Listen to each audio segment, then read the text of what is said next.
This section examines the principles of the rotary engine.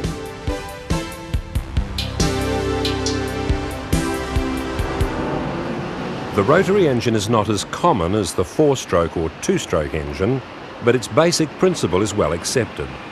It operates very differently from a reciprocating engine. A piston engine is called reciprocating because the pistons move back and forth over the same path. This reciprocating motion changes into rotary motion at the crankshaft. A rotary engine has a rotor, not a piston, and it's called rotary because the rotor has a planetary motion. It does not reciprocate. The rotor is roughly triangular in shape, and it turns inside a housing which is a particular geometric shape called an epitrochoid curve. Because it spins rather than moves up and down, engine operation is said to be very smooth and vibration-free. Let's look at the basic principles of the rotary engine. The rotary engine does look different, but it's still an internal combustion engine. So let's find the 5 key events common to all internal combustion engines. Intake occurs when air-fuel mixture enters the working chamber at the inlet port. The turning rotor then carries it around to the spark plugs. Along the way, the volume of the working chamber decreases and compresses the mixture. The mixture is ignited and combustion occurs. Expanding gases produce a power pulse, driving the rotor onward. When the exhaust port is uncovered, exhaust occurs as the rotor sweeps burned gases out of the housing, which brings it all back to the beginning, ready to run a new cycle.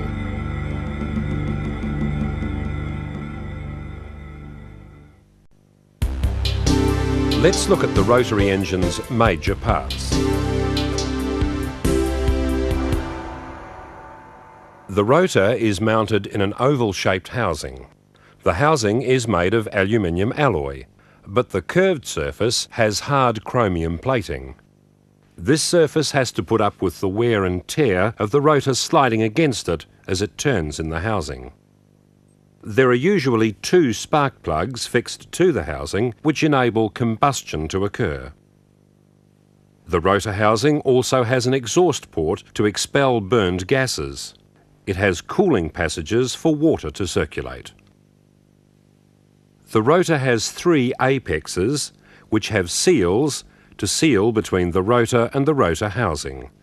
This prevents premature wear as the apex seals and housing are in continuous contact.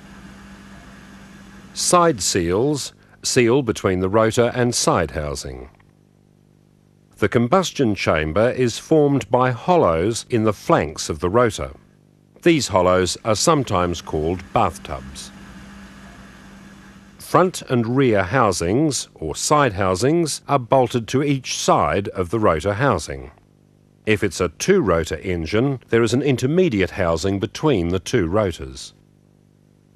An internal gear in each rotor meshes with a corresponding stationary gear in the front housing and rear housings. When combustion occurs, the meshing of the teeth forces the rotor to walk around the stationary gear.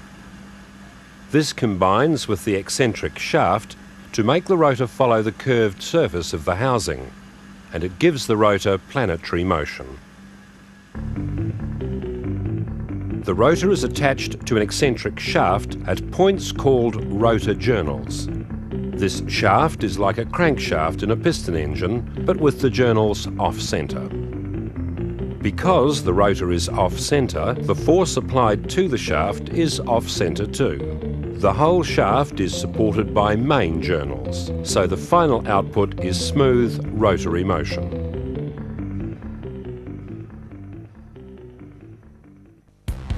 Let's examine the rotary cycle in detail. The inlet port is uncovered and fuel-air mixture enters the working chamber. The lobe of the rotor covers the inlet port and the rotor moves the mixture around the chamber. The rotor turns. The working chamber becomes smaller, compressing the mixture.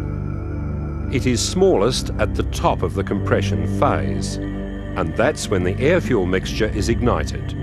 Hot, expanding gases apply force to the rotor and produce a power pulse, which turns the rotor. This power impulse is also called expansion. The apex of the rotor uncovers the exhaust port, and exhaust gases are pushed out of the chamber. This completes one cycle.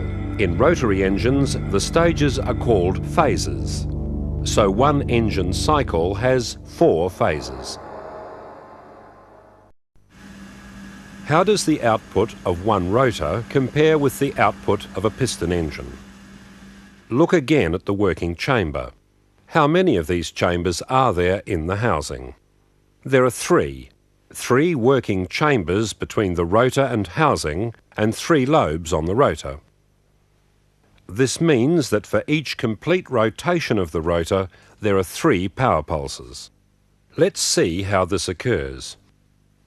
Start near the end of an intake phase for working chamber A.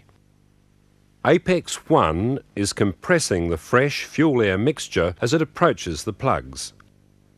At the same time, chamber B has ignition and combustion, and the start of a power phase.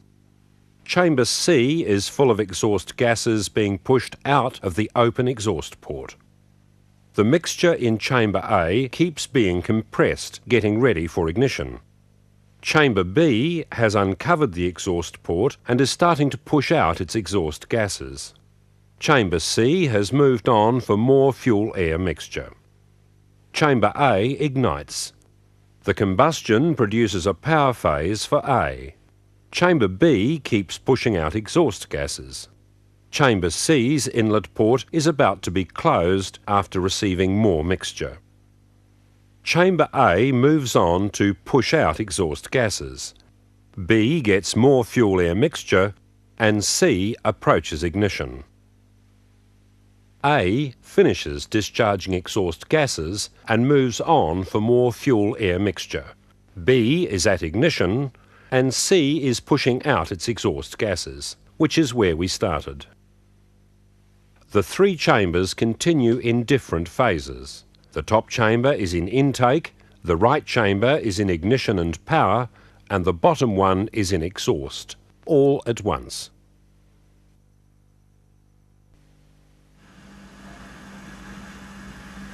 Each chamber has 1 power pulse, so each rotor revolution produces 3 power pulses, which is similar to the output from a single-cylinder 2-stroke engine. What if 2 rotors are bolted together? Then their output is similar to that of a twin-cylinder 2-stroke engine.